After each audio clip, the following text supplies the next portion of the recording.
अपनी कोचिंग के लिए प्रसिद्ध शिक्षा नगरी कोटा को न जाने किसकी नज़र लग चुकी है कि आज यहाँ पर विद्यार्थियों का नामो निशान लगभग खत्म हो रहा है। कभी 2.5 से 3 लाख बच्चे पूरे देश भर से कोटा शहर में आते थे, लेकिन आज 75,000 के आसपास बच्चे कोटा में हैं। पता नहीं शहर को किसकी नज़र लग गई है, कोटा कोचिंग को किसकी नज़र लग गई है। आज इसी विषय पर हम लोग बात करने वाले हैं कि कोटा में कोचिंग संस्थान और कोचिंग का जो दबदबा है पूरे देश में, वो किस वजह से कम होता जा रहा है। कोटा में वो क्या कारण है जिसकी वजह से शिक्षा नगरी उजाड़ होती जा रही है। और सबसे बड़ा सवाल ये पैदा हो गया है कि क्या कोटा से कोचिंग दूर जा रही है। पिछले दिनों एक कोचिंग इंस्टीट्यूट के जो मालिक हैं उन्होंने लिखा है अपनी फेसबुक पोस्ट पर कि कोटा से कोचिंग दूर होती जा रही है। क्या वास्तव में ऐसा है? क्या बच्चे कोटा आना पसंद नहीं कर रहे हैं, या वो क्या कारण है जिसकी वजह से कोटा से छात्र छात्राएं विद्यार्थी दूर होते जा रहे हैं। पूरे देश में जो अपना दबदबा कोटा कोचिंग ने बनाया हुआ था वो कहीं ना कहीं सिमटता हुआ नजर आ रहा है, उसका दायरा सिमट रहा है। आज इसी मौके पर इसी बात पर चर्चा करने के लिए मेरे साथ मौजूद हैं वरिष्ठ पत्रकार ओम कटारा। ओम कटारा जी से हम जानेंगे कि किस तरीके से कोटा कोचिंग का डाउनफॉल बढ़ता जा रहा है और विद्यार्थियों के यहाँ आने की कमी जो हो रही है वो किस वजह से हो रही है, इसके मुख्य कारण क्या हैं। ओम कटारा जी हमारे साथ हैं, ये इस बात का जवाब देंगे। कटारा जी, सबसे पहले आप हमारे दर्शकों को ये बताइए कि आखिर कोटा में जो बच्चे हैं वो बड़ी संख्या में आते थे, करीब 3 लाख बच्चे हर साल यहाँ आते थे, लेकिन इस बार बच्चे बहुत कम हैं।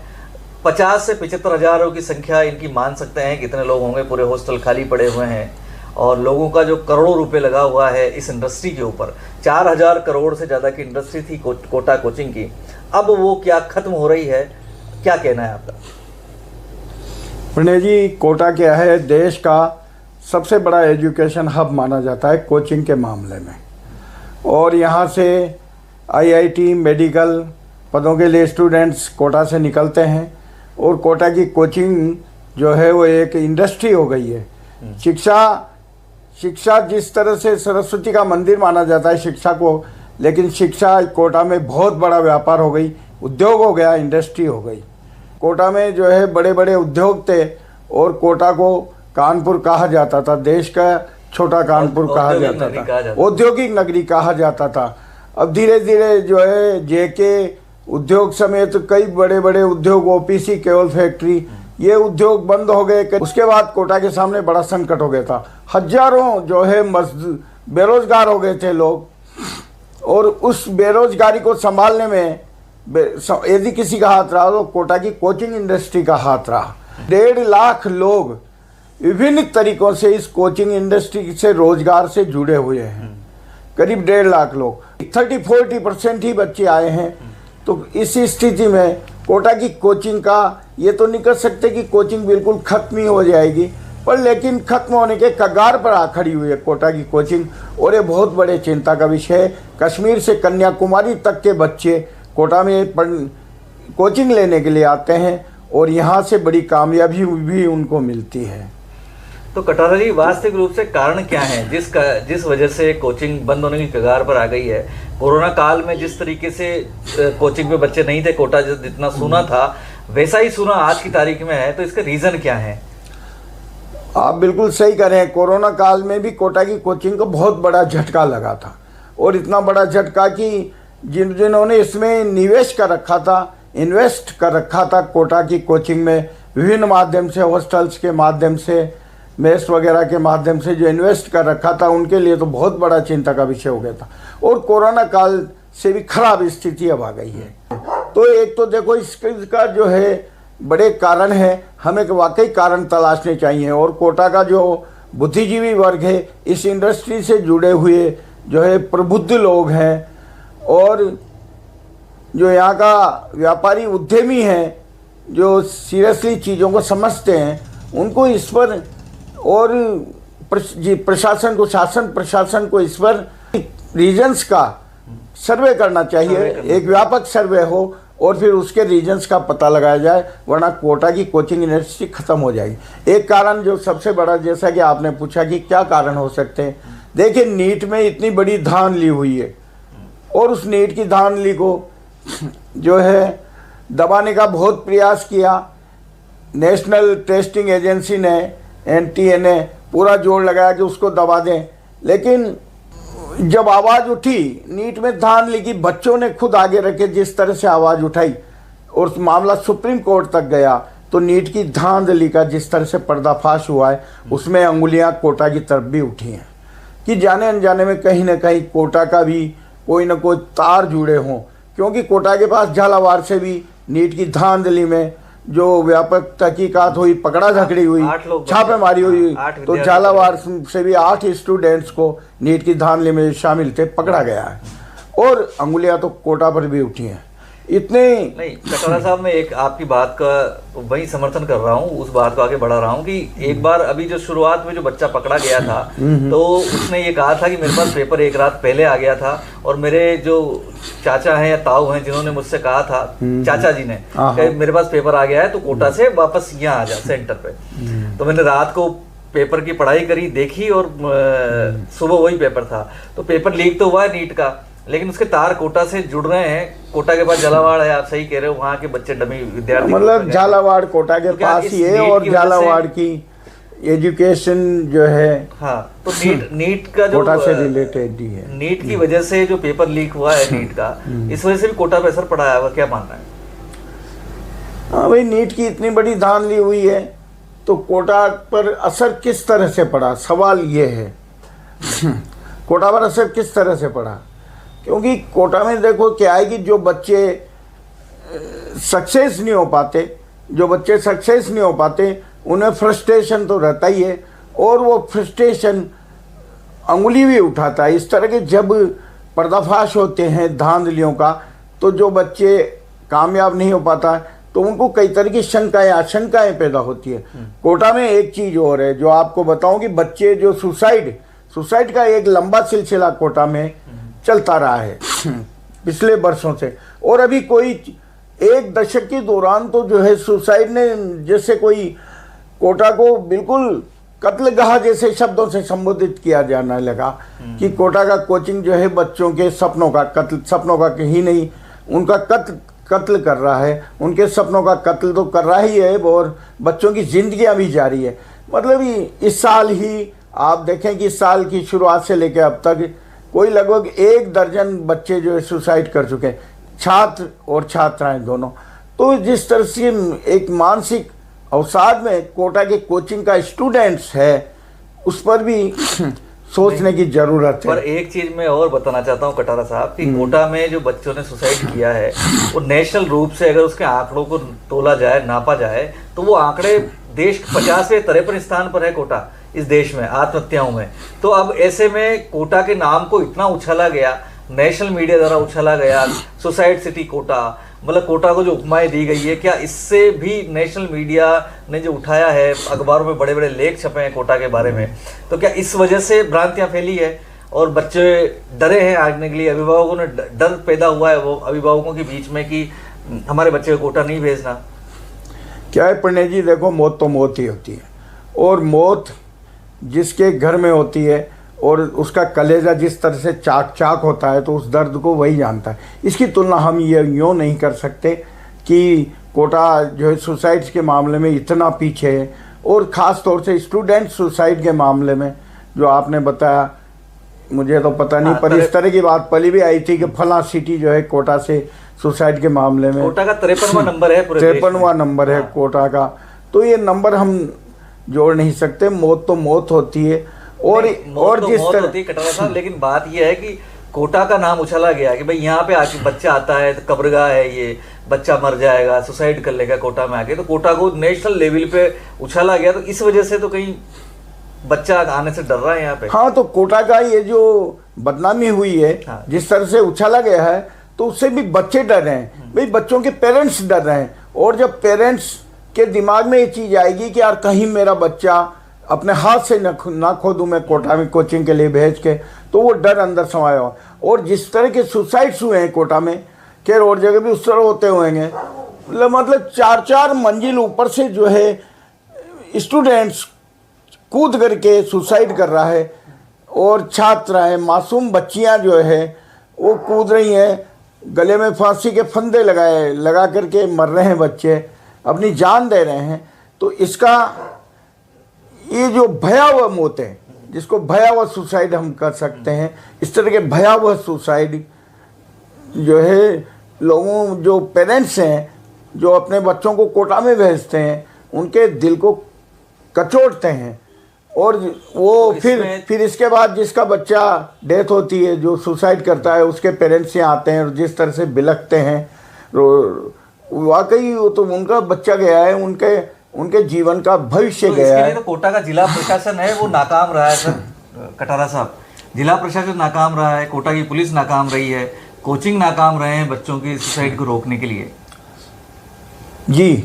क्योंकि जिला प्रशासन ने पहले अलग अलग निर्देश जारी किए, एंटी हैंगिंग डिवाइस रहनी चाहिए हॉस्टल्स में, वो कहीं लापता है, कहीं है ही नहीं वो। बिल्कुल आप सही कर रहे हैं। प्रशासन जब सुसाइड एक ही दिन में 3 बच्चों ने सुसाइड किया, और एक कृतिका नामक जो है बच्ची थी जिसका कुनाडी थाने मामला दर्ज है, और उसका सुसाइड नोट, जो जिस तरह से उसने सुसाइड नोट लिखा, और पूरी तरह कोचिंग में होने वाले आर्थिक मानसिक शोषण और हॉस्टलों की अव्यवस्था, हॉस्टल्स की अव्यवस्था, तमाम चीज़ों का जो उसने एक व्यापक जिक्र किया, रीजन्स बताए, तो उसने हिला दिया, मतलब कलेजा हिला दिया उसने। उस सुसाइड, जो उसका सुसाइड नोट है, उसको भी इसका सर्वे का, मतलब जो इसकी पड़ताल का एक माध्यम बनाना चाहिए कि रीजन्स, जब हम रीजन्स ढूंढेंगे कोटा इतना नीचे, मतलब डाउनफॉल क्यों रहा है कोटा का, तो उसको भी एक माध्यम बनाना चाहिए। नहीं, सुसाइड तो एक कारण है ही सही, उसके अलावा और क्या कारण हो सकता है? रिजल्ट कोटा का हमेशा बढ़िया है। अब यहाँ पे एक चीज़ और है कि बच्चे का रहना, खाना, आना जाना ये बड़ा महंगा हो गया है। हॉस्टल वालों ने 20-20 हज़ार, 25-25 हज़ार रुपये में अपने रूम कर दिए हैं, किराए कर दिए हैं। तो कहीं ना कहीं आर्थिक भार जो है वो बड़ा है पेरेंट्स के ऊपर। तो कहीं इस वजह से भी तो नहीं बिदके हैं बच्चे, पेरेंट्स इस वजह से नहीं बिदके हैं। आत्महत्या अपना कारण है ही सही, उसके अलावा कोटा थोड़ा सा महंगा हो गया है, ऐसा क्या लगता नहीं है आपको? देखिए, करीब हर कोई बच्चे को जो आता है उसको कचोटने में, लूटने में लगा हुआ है कि भाई मेस वाला, हॉस्टल वाला, ऑटो वाला, ड्रेस वाला, सब। ये बिल्कुल सही बात है। कोटा की एक जो है सुसाइड वाली तो छवि बन रही है बच्चों की, स्टूडेंट्स की, पर जो लूट खसोट है, बच्चों की मजबूरी का अनुचित लाभ उठाने की जो मानसिकता है, वो यहाँ के कोटा के लोगों में घर कर गई है। मतलब जो इस इंडस्ट्री के रोजगार से जुड़े हुए हैं, मतलब कोचिंग जो है, कोचिंग इंस्टीट्यूट के बारे में तो है ही सही कि लाखों रुपए, आप सोचें कि एक बच्चे का जो है एक साल में ही करीब 5 लाख रुपए उसके एक साल में खर्च हो जाते हैं, 5-6 लाख। और जो गरीब बच्चे हैं, तो गरीब बच्चे तो कोचिंग इतनी महंगी ले नहीं सकते, मध्यम वर्ग के लोग भी 30,000 रुपये कमरे का किराया, इतने महंगे ले नहीं सकते। हाँ, 25,000 कमरे का किराया, 5 स्टार होटल जैसे हॉस्टल है। मतलब इस तरीके से जो खर्चा बढ़ाया है, आर्थिक भार जो डाला गया है, वो अपने आप में भी, वो भी एक रीज़न है। देखिए, पैसा खर्च करें बच्चे, पेरेंट्स जो है बच्चे को कोटा में लाते हैं और यहाँ पर कोचिंग करवाते हैं, तो वो ठीक है, पैसा खर्च हो जाए, उसका भी गम नहीं है, लेकिन उसकी कम से कम उस पैसे का रिटर्न तो उसको सही मिले। अब हॉस्टल्स हैं, हॉस्टल में जो है आप देखें ना, तो कोई खाना बेस्ट मिलता है, और एक कमरे, एक छोटा सा रूम है, उसका किराया है 10,000 रुपये, छोटे से रूम, 6x6 के रूम है। मतलब शोषण की भी हद हो रही है। और उसके और 2-2 बच्चे उसमें रखे जा रहे हैं, किराया 10,000 ले रहे हो आप, और बच्चों का खाना सही नहीं होने की तो ये तो आम शिकायत है ही सही। हॉस्टल में प्रशासन ने जब बहुत शिकायतें आने लगी तो कई बार छापे मारे, वहाँ पर पड़ताल की जांच की, तो जिस तरह से खाने में गंदगी, चाहे जैसी सड़ी सब्जियाँ, ये इस तरह की पकड़ी गई हैं भाई, और केस दर्ज हुए हैं। अब केस दर्ज होने के बाद जो है कोई कार्रवाई नहीं, उनको कोई सजा नहीं है। स्थिति ये हॉस्टल्स की अब तक 2-3 हॉस्टल में तो आग लग गई पिछले 2-1 साल में, और आग लगते ही मतलब बच्चे कैसे जान बचा करके भागे हैं, ऊपर से कूदे छत से और घायल हो गए बच्चे। तो ये अव्यवस्थाएं हैं हॉस्टल की। हॉस्टल में आग लगना बहुत बड़ा एक जो है नेगेटिव अप्रोच कोटा के बारे में जारी है। ये छोटी छोटी चीजें थी जिनकी वजह से छोटी छोटी चीजें थी, कोचिंग बदनाम होती गई, कोचिंग बदनाम होती गई। और इससे जिसने भी देखा, मतलब जो भी इससे जुड़ा हुआ है, कोचिंग के रोजगार से जुड़ा हुआ मान सकते हैं उसको, जो विभिन्न क्षेत्रों में कोचिंग से जुड़ा हुआ है, रोजगार कर रहा है आदमी, उसके दिमाग में एक ही चीज रही कि ज्यादा से ज्यादा लूटो यार, बाहर का बच्चा आ रहा है, बाहर का बच्चा आ रहा है, इसके पास बहुत पैसे हैं। अरे उसमें कोई मध्यम वर्ग का बच्चा भी है, कोई निम्न मध्यम वर्ग का भी बच्चा है, जो टैलेंटेड बच्चा है निम्न मध्यम वर्ग का, उसके बाप ने जो है, पिता ने, उसके पेरेंट्स ने अपनी जमीनें बेच दी, उसको पढ़ाया, उसको डॉक्टर बनाने का सपना पूरा करने के लिए औरतों ने अपने गहने गिरवी रख करके वो बच्चे को पढ़ाने यहाँ लाया है। उसके पास 5 बीघा जमीन थी, तो वो अपनी 5 बीघा, बच्चा डॉक्टर बन जाएगा तो यार 5 बीघा क्या 500 बीघा जमीन हो जाएगी, मतलब इस मानसिकता से सोच कर कोटा में बच्चे को लाया। और उसको कोई नहीं देख रहा था उसका पेरेंट्स कितनी जो है आर्थिक और मानसिक यातना को झेलते हुए वो अपने बेटे का डॉक्टर या इंजीनियर बनने का सपना पूरा करने के लिए कोटा लाया है, और आप उसको लूट रहे हो। उसको आप मेस में देखो तो मेस में जो है ज़्यादातर मेसों में गंदा खाना है क्या करीब 4000 कोटा में हॉस्टल, और हॉस्टल का धंधा इतना जबरदस्त लोगों ने मान लिया, हॉस्टल लीज पे ले रहे हैं, बना रहे हैं, और उसमें सुविधा के नाम पर जो है आप कुछ नहीं, दिखावा, सुविधा के नाम पर दिखावा। बच्चे कमरे में लटक के, उफात से लटक के आत्महत्या कर लेता है। वहाँ जो डिवाइस होना चाहिए, जो एंटी हैंगिंग डिवाइस का नाम लिया था तो नहीं लगाया। अभी जो है सुसाइड हुए इस साल, उसमें कई सुसाइड, ज़्यादातर सुसाइड्स में एक ही रिपोर्ट आई, हैंगिंग डिवाइस नहीं था, उसके रूम में हैंगिंग डिवाइस नहीं था, तो बिल्कुल लापरवाही है। कटारा साहब एंटी हैंगिंग डिवाइस केवल 350 नहीं लगा रहे ना भाई। हॉस्टल में आग लग जाए तो इनको चिंता नहीं है, शासन प्रशासन कुछ नहीं करने वाला। मतलब यहाँ तक आरोप लगते हैं कि सब कोचिंग इंडस्ट्री के हाथों में बिके हुए हैं। आप जिस शासन प्रशासन की बात कर रहे हो कि कोटा का प्रशासन, पुलिस क्या करिए, गाइडलाइनें जारी होती। अरे भाई गाइडलाइन को मानता कौन है? मैंने भी देखा कोटा में एक कलेक्टर जो है, अभी वाले कलेक्टर भी और पिछले वाले भी, कई कलेक्टर्स केवल गाइडलाइन जारी करते हैं, बस केवल सिर्फ गाइडलाइन जारी करते हैं एक साथ। और उसके अलावा ज्यादा ये कर लेते हैं, कहीं जाके कोचिंग में जाके बच्चों को समझा देते हैं, फोटो खिंचा लेते हैं, अखबार में फोटो खिंचा देते हैं, खिंचवा लेते हैं, अखबारों में अपने बयान दे देते हैं। अखबार वालों को छापना है, बड़े अखबार हैं, उनको लाखों रुपए की कमाई है। कोटा की जो कोचिंग इंडस्ट्री है, इससे यहाँ का बड़े अखबार तमाम जुड़े हुए हैं भाई, उनको भी बड़ी कमाई है।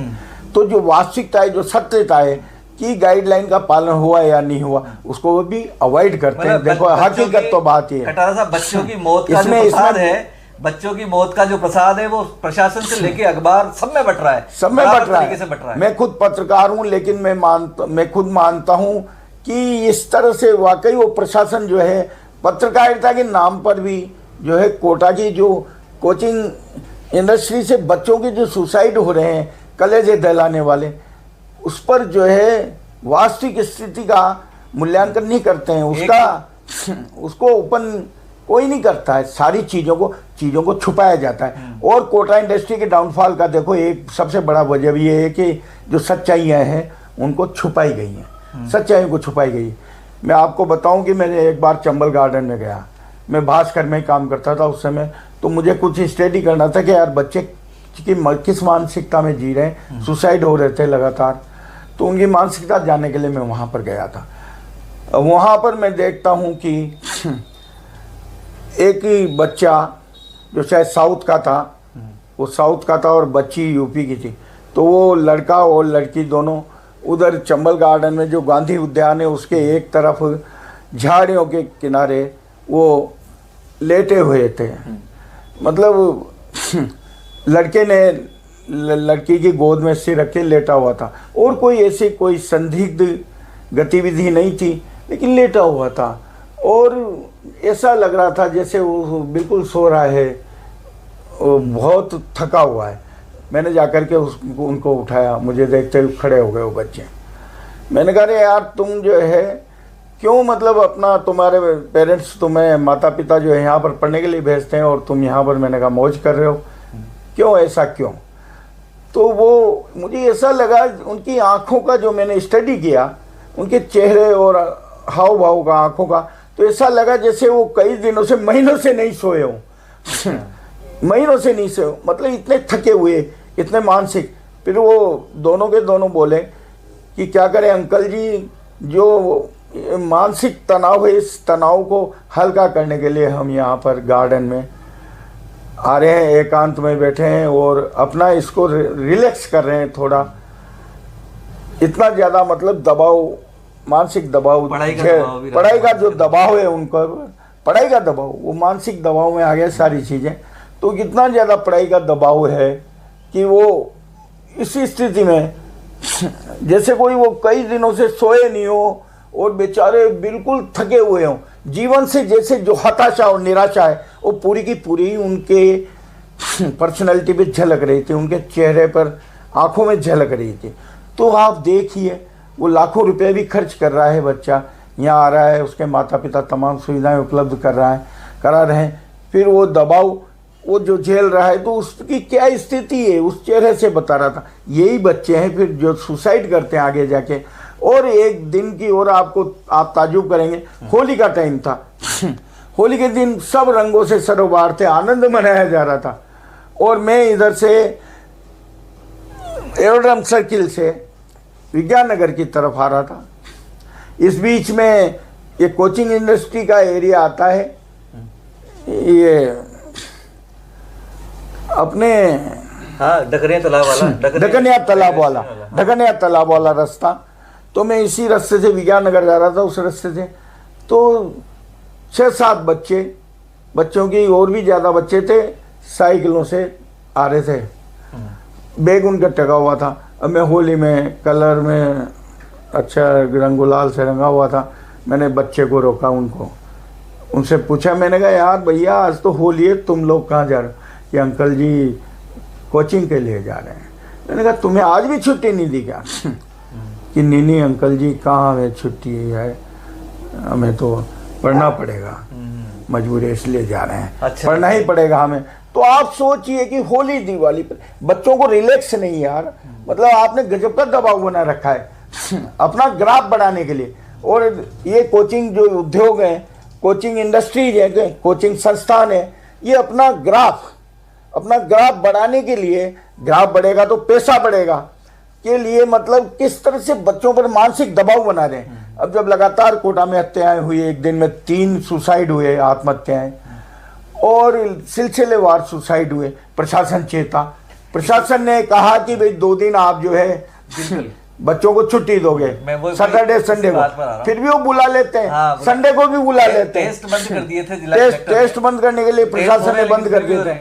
फिर हो गए हो 2-4 दिन दिखावे के लिए किया, फिर वही टेस्ट लेते हैं। अरे बच्चे को यार आप देखो तो सही, कोचिंग का जो बच्चा जा रहा है, किसी ने देखा होगा उसको कि वो संडे को भी जा रहा है, सैटरडे को भी जा रहा है। आप उसको यार सप्ताह में 1 दिन की छुट्टी नहीं दे रहे। होली दिवाली पर भी बच्चे को जो है आप वहां बुला रहे हो, मानसिक दबाव बना रहे हो, इसलिए कि तुम्हारा ग्राफ ऊंचा जाएगा, तुम्हारा नाम होगा कि हमारे इतने बच्चे सक्सेस हो गए, इतने मार्क्स हमारे स्टूडेंट ने मेडिकल में, आईआईटी में इसमें प्राप्त किए, जीजी एडवांस जो भी परीक्षाएं होती हैं उनमें। ये ग्राफ आपका बढ़ाएगा तो निश्चित रूप से आपका पैसा बढ़ेगा। ग्राफ आप बढ़ाने के लिए ज़्यादा से ज़्यादा बच्चे आपके पास आए, ज़्यादा जो लाखों करोड़ों रुपया आपका और बढ़ता रहे। कोटा का एक बड़ा कोच, तलवंडी में एक छोटा सा उनका ऑफिस था, उन्होंने तलवंडी में उनका छोटा सा ऑफिस था, वो एलन वाला संस्थान था। मैं आपको बताऊं, इंटरव्यू लेके आया था गोविंद महेश्वरी जी का उस समय, और तो उन्होंने खुद ही बताया था कि किस तरह से वो भाई जो है उनके फादर के देवासन के बाद ट्यूशन करने लगे, और फिर एक छोटी सी बिल्डिंग कोचिंग शुरू किया उन्होंने, मतलब ट्यूशन से शुरू की। और आज क्या कहें, मतलब भगवान की दया से अरबों की संपत्ति होगी। जहाँ देखो आप इस बड़े कोचिंग संस्थान की संपत्ति कहाँ से आया जी? ये पैसा कहाँ से आया? भाई बच्चों के उसी से तो आया ना। आपने अपना ग्राफ बढ़ाया और ग्राफ बढ़ाने के लिए आपने बच्चों पर जिस तरह के दबाव बनाए, अरे बच्चों को पढ़ाओ यार, उनके एजुकेशन स्टैंडर्ड को बढ़ाओ, इसमें कोई शक नहीं, लेकिन बच्चे को रिलैक्स दो, वरना बच्चा सुसाइड करता रहेगा। और एक सवाल और है जो तहकीकात करना चाहिए सरकार को भी, प्रशासन को भी, कि सबसे ज़्यादा सुसाइड किस कोचिंग संस्थान के बच्चों ने की है ये भी पता लगाया जाना चाहिए। ये गरे रीजन्स हैं जिनका कोई पता नहीं लगाता। सारे नेता अरे बड़े बड़ी हस्तियों को बुला करके कृतार्थ करते हैं, पता नहीं पीछे से थैले भी पकड़ाते होंगे, जो भी है मतलब इस तरह की चर्चाएं कोटा में रहती है कि कोचिंग संस्थान जो है हर बड़ी हस्ती को कोचिंग संस्थान खरीदने की ताकत रखता है, मादा रखता है, तो उस पर कार्रवाई कहाँ से होगी? बड़ी हस्तियों को बुलाते हैं। कोचिंग ही दोषी है, कोटा की कोचिंग दोषी है, बच्चे नहीं। बड़ी हस्तियों को बुलाते हैं। श्री रविशंकर आ रहे हैं, अब लाखों रुपए उनको भी दिया होगा। तत्कालीन सीएम वसुंधरा राजे वो भी वहाँ पर आई थी, बड़ा प्रोग्राम था, मैं कवरेज करने के लिए गया था। नहीं वो तो ठीक है कटारा साहब, तो पर रीजन क्या है? मतलब कोटा उजाड़ हो रहा है, इसका असली रीजन क्या है फिर? हाँ, तो इसका असली रीजन ये है कि भाई एक तो कोटा की जो छवि खराब हुई है, सुसाइड, बच्चों के suicide city, coaching city suicide city के नाम से, वो छवि नीट एंड क्लीन होना चाहिए। आप केंद्र सरकार और राज्य सरकार की गाइडलाइंस देती है। केंद्र सरकार ने कोचिंग के लिए गाइडलाइन यूं ही जारी नहीं की, जब तमाम तरह के रीजन्स बच्चों की सुसाइड्स, बच्चों पर पढ़ाई का भयंकर दबाव, अनर्गल दबाव बढ़ाने की चीज़ें सरकार तक पहुंची, तब जाके उसने गाइडलाइन जारी की थी। और गाइडलाइन ये थी कि 16 साल से ऊपर की 16 साल तक के बच्चे को आप कोचिंग के लिए भर्ती नहीं करोगे। 16 साल तक का बच्चा कोचिंग के लिए नहीं जाएगा। हाँ ठीक है, कोई पालन नहीं कर रहा। आज देख लो आप जाके इन कोचिंग संस्थानों में 16 साल से भी कम उम्र के बच्चों को कोचिंग दे रहे हैं। 9th क्लास के बच्चे को, 10th क्लास के बच्चों को। जिस कोचिंग संस्थान की मैं चर्चा कर रहा था, जिस बड़े कोचिंग संस्थान की मैं चर्चा कर रहा था, उसने 9वीं 10वीं की कोचिंग के लिए यहाँ पर उधर विवेकानंद नगर में बड़ा भारी बिल्डिंग बनाया है और वहाँ पर बच्चे जाते हैं। तो आप सोचिए कि 9वीं क्लास का बच्चा, क्या उम्र होगी उसकी, वही 15 साल 16 साल, 9वीं 10वीं के लिए कोचिंग खोली है। तो कौन पालन कर रहा है यार? 16 साल से ऊपर के बच्चे को आप कोचिंग के लिए नहीं ले जाओगे कोचिंग के लिए उसको एडमिशन नहीं दोगे। आप दे रहे हैं, एडमिशन दे रहे हैं, 16 साल से कम, 16 साल तक के बच्चे को नहीं दोगे, और आप ले रहे हो, दे रहे हो कोचिंग। कौन जांच कर रहा है? तो एक बहुत बड़ी चर्चा, एक बहुत बड़ा आरोप है कि कोचिंग के हाथों शासन, प्रशासन, नेता, राजनेता सब कुछ बिके हुए हैं सबको खरीदने के मादा रखता है वो भाई, क्षमता रखता है। मीडिया जो भी हैं सब बिके हुए हैं। ऐसी आम चर्चा है, आपने भी सुनी होगी कोटा में। लोगों के मुंह पर मैं अपनी तरफ से आरोप नहीं लगा रहा हूँ। आप कोटा में कोचिंग इंडस्ट्री के बारे में क्या व्यूज हैं, वो व्यूज तो देखो भाई, लोग क्या कर रहे हैं, उसका भी एक सर्वे होना चाहिए ना यूँ ही थोड़ी कर रहे हैं लोग। भोग तो भोगी हैं, जो भोगा हुआ यथार्थ है, जिसने भोगा है और देखा है वही कर रहा है तो क्यों नहीं आप गाइडलाइन का पालन कर रहे? सबसे बड़ा सवाल मैं कर रहा हूँ। आप 9वीं 10वीं की कोचिंग के लिए बड़ा जो है अपना बड़ा भवन, बड़ी बिल्डिंग है साहब, उस बिल्डिंग को देखना, आप कभी फोटो भी खींच के लाना उसका उसका आप जो है उनको एडमिशन दे रहे हो, क्यों दे रहे हो? 16 साल तक का बच्चे, उसका दिमाग, मानसिकता जो है परिपक्व होने की स्थिति में रहती है, वो मानसिक रूप से उसको परिपक्व तो होने दो। सरकार ने इसीलिए गाइडलाइन जारी की, और परिपक्व होगा तभी वो अच्छी कोचिंग कर पाएगा।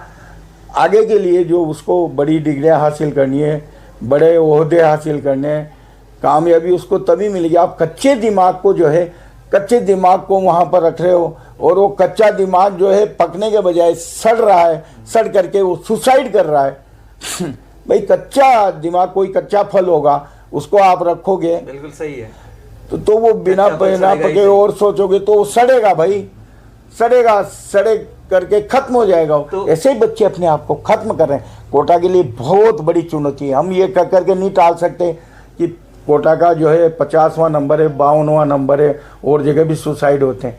हम कतई नहीं, हमें तो अपने पाँव देखने कि हम कहाँ खड़े हैं।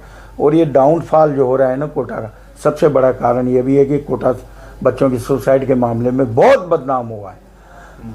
तो ये षड्यंत्र भी तो हो सकता है। मैं जो बात कहना चाह रहा हूँ आपसे कि एक तरीके से कोटा की कोचिंग को समाप्त होने का षड्यंत्र भी, समाप्त करने का एक षड्यंत्र भी तो हो सकता है, जो पूरा नेशनल मीडिया केवल इस बात को ही चिल्ला रहा है। जैसे एक यहाँ सुसाइड हो जाता है किसी बच्चे का, तो उसको इस तरीके से प्रेजेंट किया जाता है पूरे देश में कि मतलब कोटा में तो अनर्थ हो रहा है, गजब हो रहा है, बच्चा वहाँ जाएगा तो बच्चा मर जाएगा।